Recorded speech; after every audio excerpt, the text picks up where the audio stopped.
Hello and welcome back to our Aserai playthrough. Now, you may not think that we're actually playing with the Aserai right now because we're here in snow-covered territory. But as I said in the previous episode, I kind of want to try out this new system that they've implemented very recently. I've never actually tried it out before. The only time that I've actually done any kind of roguery, alley taking over sort of business is with the Forbury mod.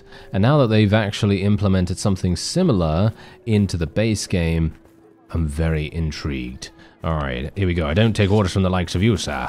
And I will murder you. There we are. Okay, yes, hopefully my friends will actually help me out here as well. I called them to help me actually take this over. And...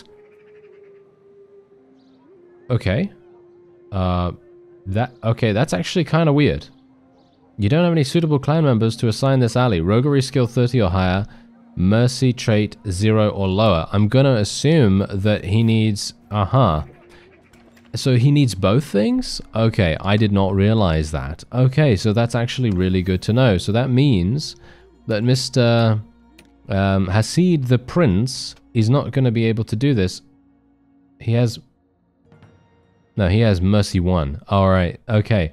So that obviously makes all the sense in the world now. Because I thought that you only needed one of the two objectives to actually get that working.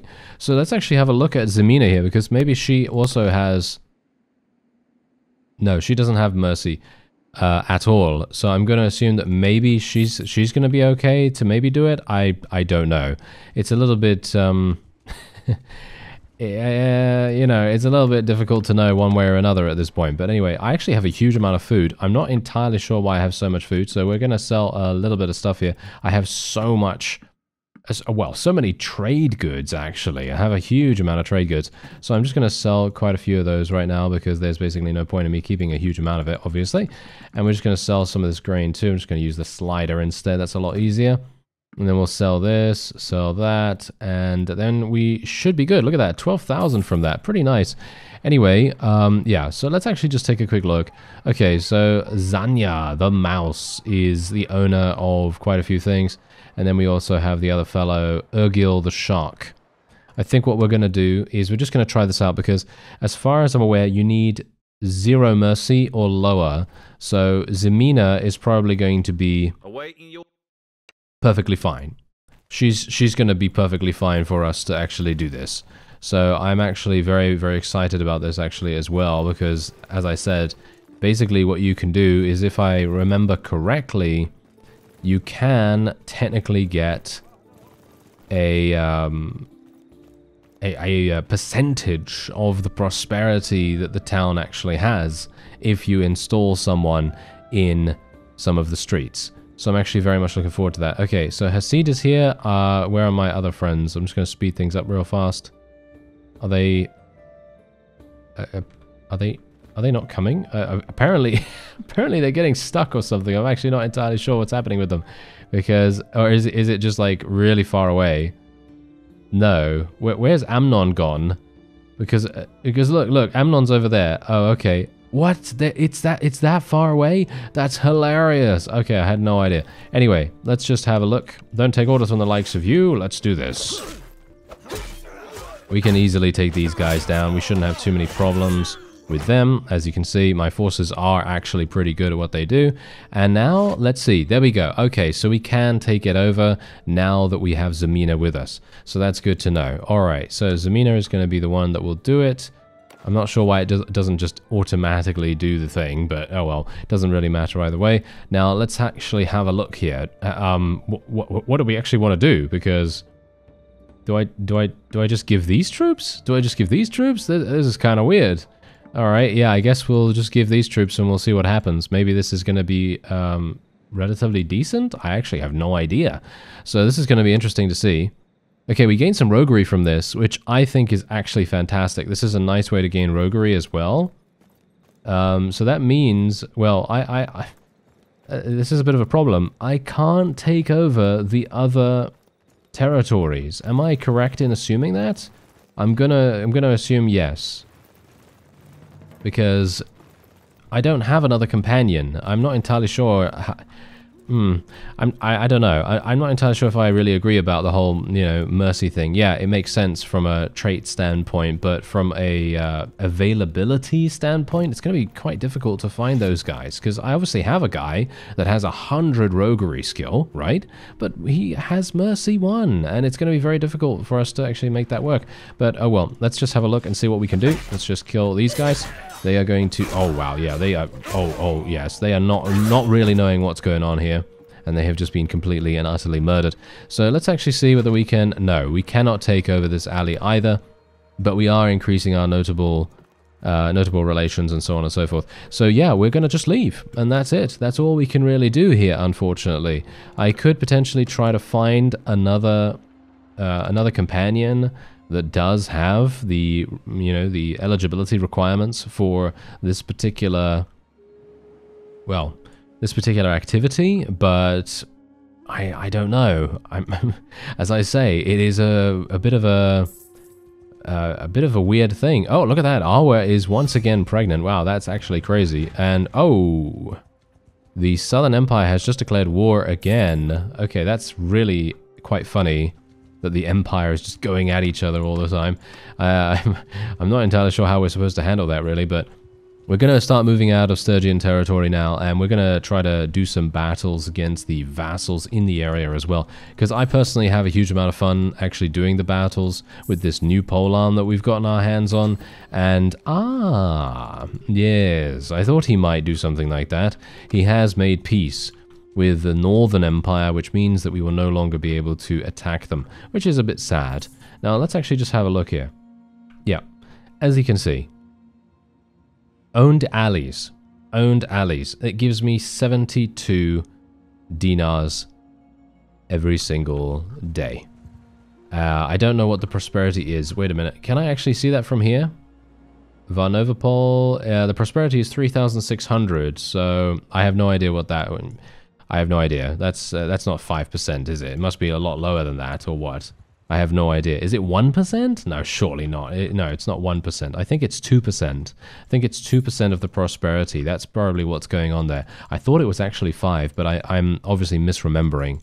But that's fine. That's not a big deal. That's okay. We're getting 72. So let's just say that we actually had the opportunity to gain more companions. Let's say that we had more roguery companions available. That would be a really lucrative way of making cash without really having too much to worry about, because, of course, if you think about it from a perspective of, well, do you want to invest in a huge amount of businesses? Because obviously businesses are going to cost you a lot of money, as we've already seen. My experience so far has been that most workshops and things like that are going to cost between 15 and 25,000, maybe even more than that, which is quite significant. Obviously, that is a pretty big, hefty amount to spend on something that may end up not actually giving you that much at all, and you're probably not going to even make up the amount of cash that you're going to get from actually buying it in the first place. So there are a couple of drawbacks in that regard. However, if you are going to aim to remain peaceful for your initial little bit of time in Calradia, then it's probably a good idea to go for caravans. That's the reason why I went for a bunch of caravans to begin with, because they are far and away, in my opinion at least, the best way you can get a passive economy up and running, because most of the time your main threat, which generally is only going to be vassals and minor factions and so on, they're not really going to be attacking you yet. And that's the main reason why caravans, in my opinion at least, are really good early on. So if you can get a lot of money, so for example, if you can win a tournament, get a horse, and then you can sell that horse for 15,000 or whatever, then you should be able to get, that first caravan, and that's going to get you, catapulted a little bit further with your, economy and your passive income and so on and so forth. Anyway, we're just going to continue letting these go. Oh, hello. Oh, I see. You're a vassal of the Southern Empire. I'm going to let him go. Yeah, I'm going to let him go. We're getting some pretty decent experience from this, and, ooh, we got a lot of troops from this as well. I'm actually, I'm quite tempted to keep them, to be honest. I know this seems a bit weird for me, but yeah, we're going to actually keep these guys because they're actually going to provide us with some much needed, well, shall we say, not so much fodder, but they're going to provide us with some much needed bodies to go into our army, because we obviously only had around 50 or so, and it's quite nice that we actually have slightly more now. Anyway, let's have a look and see what we can go for here with our perks. We got to 225 in riding skill. That's pretty crazy. Anyway, I'm thinking mounted patrols at the moment, because that is just generally much better in my opinion. I mean, minus 50% escape chance to prisoners in your party. This is only going to be good if we actually start taking prisoners, which I'm not actually doing right now, so maybe cavalry tactics is going to be better. I'm thinking we'll probably take cavalry tactics for now, because the plus 30% volunteering rate of cavalry troops in the settlements governed by my clan, that doesn't really do anything for me right now. However, maybe it will in the future. I don't know. Unfortunately, I don't know. I don't have any kind of, I don't have any information on that just yet. Anyway, my leadership skill is still absolutely fine. That's okay. My one-handed skill is just left in the dirt. Yeah, that's also, yeah, kind of Okay, I'll go for some more charm skill, because we are letting a bunch of people go right now, and I think that seems like a decent thing to put things in. And let me actually, yeah, get him. There we go. We got him. We got the caravan here. I should probably do a little bit of swappy action in terms of my party and actually change the, you know, change the, what do I want to say? The order, yeah. Change the order of my forces, because at the moment it feels to me like maybe that's going to be a good idea. Because if I put all of my Imperials and all my, you know, new Empire troops, which I'm probably going to be donating somewhere once I actually do get some more Aserai, because that's technically what we want to do. We want to remain as Aserai focused as possible. I don't want to start, you know, getting a bunch of other troops in my party and then it looks all of a sudden like a huge Empire party, and that's just not really going to work out too well. So that's kind of what I'm hoping to prevent here. But oh yeah, someone actually asked me a question about Doctor's Oath. Okay, so Doctor's Oath is, in my opinion, one of the greatest perks that you can get for the medicine tree, only because it gives you a very fast ability to level up medicine skill. And if the particular person that has it has a good amount of you know, focus points and various other, you know, attribute points put into that, you know, specific attribute that is associated with medicine, they're going to level up super fast. And it's also going to mean that you don't really need to rely on your own forces taking damage. That's pretty much it. That is the entire reason why I think Doctor's Oath is fantastic, because the faster you can level your medicine skill, the least likely, or should we say the lesser chance you have of losing a lot of troops, and you're also going to be able to restore yourself just that much faster, get much better perks later on down the line too. However, obviously, as you were very correct in saying, by the way, you were correct in saying this, you said something like, what was it now? You were talking about sieges, and basically, if you are going to go into a siege, yeah, it's probably not the best idea to have Doctor's Oath active at that point. But I would assume when you get to that particular area of the game, you know, mid-game, late game, you're probably not going to have much need to level up medicine skill any further. You're probably going to have about 200, 225. I think that's probably relatively decent. I don't think you really need... I mean, it's always good to get more, but in those cases, it starts to slow down so dramatically that maybe it's not even worth you know, having Doctor's Oath at that point. However, it is always a possibility. You can always, you know, continue going for it if you want to. Obviously, it's, you know, it's your choice if you want to go for that. But yeah, you are very correct in saying that it is going to make a siege slightly more difficult if you are not planning on completely eliminating the garrison in one go. because obviously most of the forces there are just going to get knocked unconscious, or at least, you know, half of them are going to get knocked unconscious or something like that. And that's going to be a little bit problematic for you, isn't it? Yeah. Anyway, there you go. We're just going to sell a bunch of things for 30,000, no less. Actually, pretty crazy. And yeah, this is, you know what? I gotta say, we are still not receiving any negative effects for attacking caravans. Have you noticed that? We're still not receiving any problems whatsoever with that, which I think is hilarious. Anyway, let's actually see what I can get here. Okay, wait a minute. What kind of villages do we have nearby? We have wheat, and that's it. Really? Okay, oh, this guy has a brewery. Okay, I'm probably going to get the brewery. I mean, my workshop income at the moment, as you can quite clearly tell, is just awful. It's giving me 67.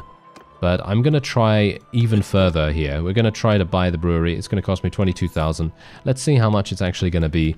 But you can see very clearly that caravan income is far and away the best passive economic power that it's currently giving me. It's just so much better than basically anything else. And that's the reason why I've consistently said, you know what, it would be wonderful if we could get a little bit of a change to the workshop system. Because while they have implemented the warehouses and all that wonderful stuff, I don't know how effective that actually is. I haven't really tested it out that much. I did test it out a little bit in one of the Old Realms playthroughs. And it didn't really give me much, actually. So, you know, I haven't tried it in the base game, so maybe that makes a difference, but yeah. It's a bit of a mixed bag, you know, because on the one hand, I did try it out, but you've got to buy your own raw materials and so on and so forth. I suppose for a trader playthrough, it's probably going to be fantastic. Maybe. Leave it down in the comments if you tried it out, you know, the warehouse system, because as I said, I've only tried it out once and I wasn't that impressed at the time, so maybe it's going to be a little bit better, who knows. Anyway, we're going to go for 5% more loot from defeated villagers and caravans. That makes the most sense in the world, considering I'm literally attacking caravans almost all the time here. And 5% more loot, well, give it to me, sure. I'm absolutely fine to get, you know, 5%. Personally, 5% for me is, I feel like it may be a bit stingy, but it is an early level perk, and, you know, I'm not really expecting the world here, you know, because if they were to give me, I don't know, any more than that, it would be imbalanced, and it would be crazy, you know, because I'd literally be gaining, what do I currently have in Roguery? I think I have, what is it, 25% additional loot or something like that, so that's effectively increased the amount of loot that I get from caravans by a pretty sizable amount of my total. So, you know, if you think of it that way, it's actually not bad for such an early level perk. You know, but when you look at it by itself, obviously it doesn't seem that impressive. But as it is right now, I do only have about 25%. So I now have 30% increased loot from caravans, which is great. So I'm actually really pleased about that. But yeah, obviously from a you know, vassal battle perspective, you're not really going to be getting a huge amount of benefit from it because, of course, it doesn't actually apply to those battles. But anyway, yeah, I love this weapon. Thank you once again. I mean, you could quite clearly tell how amazing this is. And I think I have actually used something similar. Well, a long glaive. I've used a long glaive before, and it is very fun. But I think this is a little bit more... I think it has higher handling. I think this has higher handling, so obviously it's going to be a little bit easier to use and faster to swing as well. There you go, we have actually achieved victory, another 10 renown for us right there. Yeah, these fellows are literally just falling before us so incredibly easily right now. I'm actually not entirely sure. I think we should probably try to fight some actual vassals, shouldn't we? I think we should probably try to do that. Let's get Hasid and the other companions actually equipped a little bit, shall we? I think that probably makes the most sense. And also, of course, because we do have medicine, we do have him actually assigned as our medic. He's, of course, going to be leveling up medicine from just existing and just basically being in the party, which I think is very cool. Anyway, salt, iron ore, a whole bunch of stuff actually. Look at this, crazy amounts of stuff. And we can sell some of the fish here as well. I don't need that much food. There we go. 13,000. Do we have anything here that I really want to get? No, not really. Sell the prisoners. Didn't get any roguery skill from that. Very surprised. All right. Okay. And I'm kind of wondering, do I want to do smithing? Because at the moment, I have the ability to refine a huge amount of this hardwood. I'm not sure. Kind of. I mean, it's going to get me experience, so I might as well, right? There you go. It got me 10 skill points. Yeah. I mean, I guess that's pretty good, isn't it? I think that's all right. Anyway, let's try and find a vassal. Let's try and find a proper vassal to fight. And obviously, I'm going to go here, and we're just going to try to recruit as many of these guys as we can. And let's see. Oh yeah, that's nice. We got some more nobles. Basically, we just want to try and recruit as many nobles as possible at this point. Okay, let's get these guys. There we go. Who's this fellow? Oh, gain access to that. Yeah, I'm not really willing to do that right now. Okay, so let's have a look. Can we find an enemy vassal that we can actually attack and win against?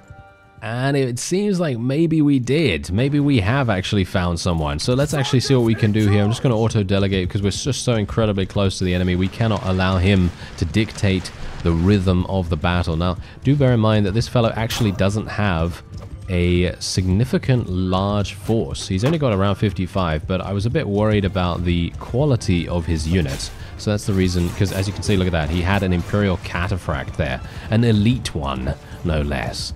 So I was a bit worried about going in and, you know, attempting to beat him when he has something so incredibly strong. But we were able to eliminate that thing relatively fast.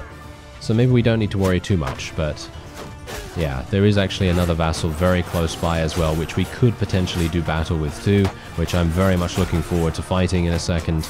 And hopefully my forces are not going to get themselves all killed by running in here randomly. But hopefully they're just going to continue their hit and run attacks, which is exactly what we want them to do. That's what, you know, that's what they're supposed to do after all. As you can see, they're literally just coming in here, doing some nice damage real fast, and then moving on. And that's wonderful. Oh wow, look at that. We literally have lost basically 0 people right now. Isn't that true? Really? That's very funny at the very least. Okay, can we actually kill something? There we go. Thank you very much. I'd like to get to 200 polearm skill some point in the near future, and we can just speed everything up, and there we go. It is done. And we actually ended up losing 1, but that's fine because look at that. We got 9.3 renowned for that. And we can also let this guy go. Good amounts of charm skill for that. 34 prisoners. Let's get some more camel men here. And we'll go for some Bedouin nomads. We'll get these guys as well. Bear in mind, I do have a huge amount, or I should at least hopefully still have a huge amount of war mounts, because that's going to make a huge difference overall. And hopefully that's going to be good. Let's equip our people. There we are. And Turiodos. Where is Turiodos? Where is he gone? He was over here somewhere. Oh, he's in Vostrum right now. I'm kind of hoping that he's going to come out. Oh, Caladog has declared war on the Western Empire as well. Okay, that's hilarious. Look at this. Look at what's going on here right now. So the Southern Empire and the Botanians are actually attempting to kill us. I really hope that they don't kill my caravan, but I have a bad feeling about this. I really do. I'm pretty sure they're going to be attacking my one remaining caravan very, very soon. I'm surprised that Turiodos is actually not coming out. Oh, there he is. Okay. So let's actually see. Your ally in Varnovopol is under attack from neighboring gangs. Unless you go to their help, the ally will be lost in 9 days. Okay. Right. Okay, well, yeah. Right. Well, that's not great, is it? No, that is not great. I'm actually quite surprised. Why did I... Okay. I was kind of thinking that this would be more of a sort of hands-off passive income kind of deal. I don't really mind going over there, but obviously it is an extremely far distance. Now, the main thing that I'm thinking right now is, what's actually happening with that? Because we gave a companion who could be actually running something else, could be doing, you know, caravan for more money, you know, just basically could be more useful somewhere else. And yet, the companion isn't allowed to defend the alleyway? Or what's actually going on with that? Because I'm the one that actually needs to go there. Gotta say, maybe a little bit disappointed in that. I'm thinking to myself, you know, I would like the companion to actually have some kind of impact in that situation. Because, I mean, just imagine it. Imagine this. You put someone in charge of a particular operation, and let's say you're role-playing as like a gang leader or something like that, which we technically aren't, but let's just say that, you know, let's just say that we are. Let's say that we're being some kind of crime boss kind of deal. You put them in charge, and then you're just like, well, why are they not doing anything? You know, why are they not defending their turf? The turf that I, you know, put them in charge of. That seems kind of strange. But I guess they want you to have some kind of input. So I guess that's the reason, which is fine, I suppose. But as I say, it's a little bit strange to me, because just imagine you are, you know, running multiple, I don't know, multiple alleyways. I feel like it seems unsustainable. Is it just me? I don't know. Maybe I'm seeing things a little bit too, I don't know, a little bit too, I don't know what to really call it, but a little too clearly. No, I'm just kidding. I'm just kidding. I know that's going to annoy some people. Anyway, the point is, what I'm trying to say is, I feel like the companion should probably have a chance to defend, maybe, you know, just have like a, I don't know, dependent on roguery skill or something like that, or dependent on combat skills, how likely is it for the opponent to be able to take over the alleyway again? You know? Because we basically, I mean, we did a lot of damage over there, you know, because obviously I was attempting to see whether maybe Zemina could actually take over multiple alleyways in the same town. Because obviously I'm not wanting her to take over, you know, an alleyway in Van Overpool and then an alleyway in, you know, Danustica or Cassira or something like that. No, of course I'm not asking her to do that. That's going to be a bit silly because they're so far away. But in the same town, I think that, yeah, that could probably work, because as you saw, the crime bosses have the ability to control multiple alleyways themselves, as you've very clearly seen multiple times over the years. Literally over the years, every single time you go into a town, what do you see when you mouse over the crime bosses and the gang leaders? You see that some of them have control over the clearing and the back streets, and some of them even have 3, and they're, you know, in control of all of them. And so I was under the impression that we would have a similar degree of control, but apparently not. So there you go. Anyway, at least we know that now, and look at that, we actually managed to defeat Turiados. I'm super surprised about this, but I did actually end up killing 40. The enemy didn't do anything, which I thought was quite strange. I'm not entirely sure why they didn't, because from my perspective, they had every right that they could win. They literally could have won that quite easily, I think, with just a little bit of aggression, because they weren't really doing anything at all, which is very surprising. I don't understand why, but there you have it. Anyway, we're now going to be taking all this loot, a massive amount of loot, actually. Let's let my forces just, you know, upgrade their stuff. I'm actually just going to have a look and see what they're actually using right now. Okay, Awa doesn't have a saddle for her camel. I really need to actually lock her into a horse, in my opinion. Like, for example, one of these. Wow, this is insane. What? This is such an incredible... Yeah, look at this. She's got amazing horse armor. She should just use this. There we go. And this camel is 52,000 to sell. Which is kind of crazy in itself. I think that's amazing. Yeah. So we're just going to leave that. And wait a minute, is there another one? No. We've just got one of these. Okay, so this fellow, he can probably just use one of these. And we'll just give him a saddle. And we're just going to make sure that this locks. Not the horse armor as much, but the the mount itself is probably going to be pretty useful. And yeah, so this fellow doesn't actually want to equip anything properly, so we're just going to give him a random shield or whatever, and then he can just equip whatever he wants to. And he's got a one-handed, so if he wants to use that as well, that's obviously going to be quite nice. Does he have any riding skill? He only has 30. But that doesn't mean that he has to stay at 30, right? We can actually get him some more. So let's give him a mount, and let's see what he does with that. That's going to be quite nice. And we should probably give this fellow a shield. Oh, he doesn't think that there's anything better for him. Amnon can give him a shield. There we go. I'm not using a shield right now because I only have a two-handed weapon. And we should probably give my forces some of these banners, right? So let's have a look. Increased mount movement speed. That's not really going to help me that much. Actually, it might help for our... No, she's actually already using something. Increased troop movement speed. I guess that's fine. None of this stuff actually helps us, to be honest, because these guys aren't actually really commanding a huge amount of troops. So I guess I'm just going to leave it for the moment, but maybe we'll apply something a little bit later on when we're a bit more aware of where my forces actually are and what they're actually capable of doing. Because I don't really want to attach something like a flag to someone that isn't actually going to be using it appropriately. Anyway, we're just going to very quickly go into the auto-resolve with that fellow. He was just... You know, he was just right there. We might as well just take advantage of it. Okay, so let's see. I actually did get to 200 in pole arms. Let's see what we can get here. Okay. Well, as I talked about in my thoughts video, I would love reworks to some of these because, well, this is basically the only thing that I can really take that is actually going to be somewhat useful. Because if you take a look at this, you see what this is? You see this? I just can't believe anyone would think to themselves, yes, this perk is actually good.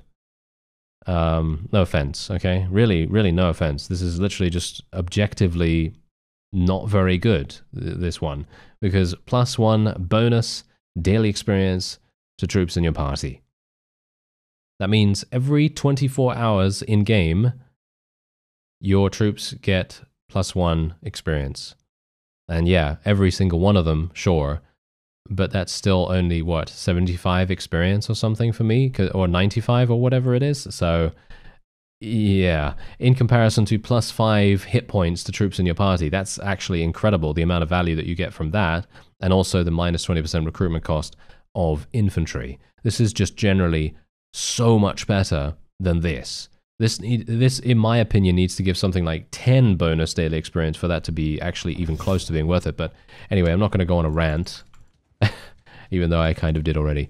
Anyway, Zamina is actually leveling up her roguery skill a lot, surprisingly. Was she all... Wait. She was at 50, wasn't she? But now all of a sudden she's at 100 roguery skill? Is that true?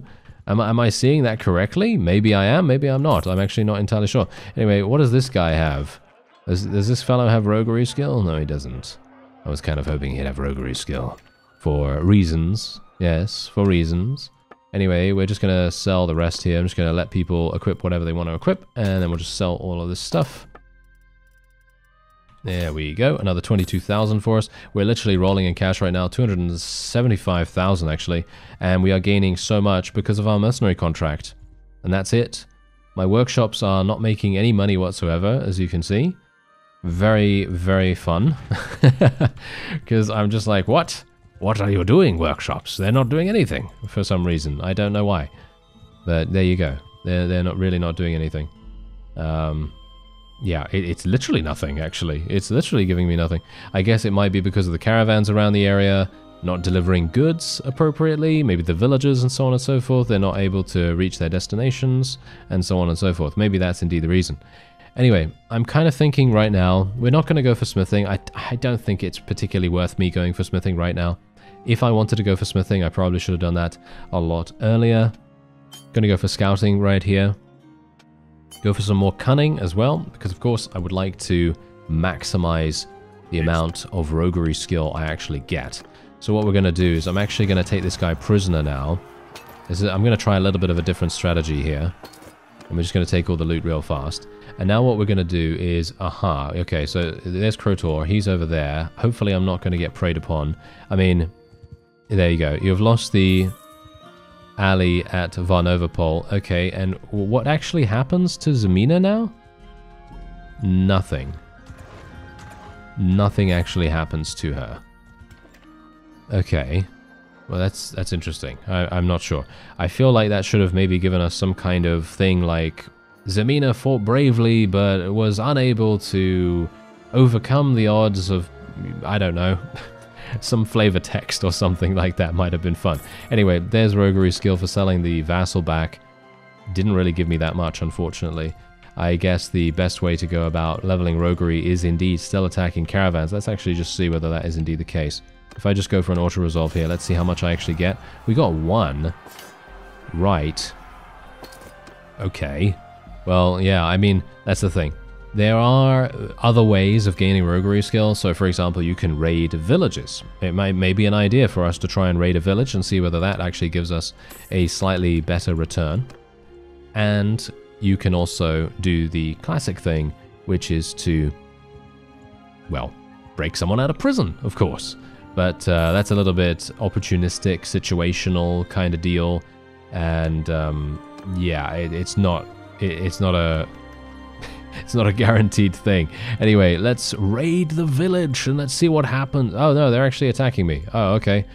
Well, let's go in and see what we can do against these extremely poorly armed villagers who are certainly not going to be completely and utterly outmatched. But yes, anyway, let me do a proper charge here. I'm literally just going to charge. Hyper aggression here.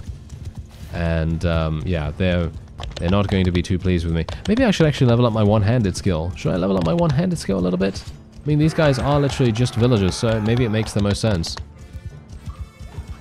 Can I actually hit things? Yeah, I can actually hit things on the back of my my camel here with my one-handed. Hilariously enough, actually not even bad. I am actually able to hit things quite well, surprisingly enough. Not really hitting very hard. Not enough to actually kill things. Unless I get a headshot. But still, you know, it's not bad. It's actually alright. And if I actually attack from the lower ground, I can actually get kills much more frequently. But yeah, as you can see, it is very unlikely to get a hit with the one-handed, but that doesn't really matter either way, in my opinion. Basically, it's just all about trying to get some skill here and there, and this is probably the easiest particular situation you can get one-handed skill, unless you go into a tournament or go into a siege or something like that. Maybe you can get something from that, but most of the time it's probably going to be a bit difficult, because some of the enemy are definitely going to be able to have more one-handed skill than you do at that point. And well, I guess it just depends on how you attack and what enemies you're attacking at the time. Anyway, there's the victory for us. And there's 7 renown, actually. Not bad, actually. Not a bad amount of renown. I'm not going to be taking these people prisoner because there is very little point in that. They're not going to give me a huge amount of cash. And my roguery skill is not going to be that good either from it. So what we're going to do is we're just going to take a look. So I was at 81, and we've gained two skill points in roguery already, which is actually pretty crazy. Can we get some more, though? That's the question. Yes. I gained 3 skill points in roguery. And are we getting more? No, that seems to be it. Okay, so we gained 4 skill points, actually. 4 skill points in roguery. That's actually pretty good. This guy does not like, he doesn't like raiding villages, yes. I will consider this when taking this action, and he gains massive amounts of relation with us. That's actually a really good way of getting some quick relation with a companion if you want that.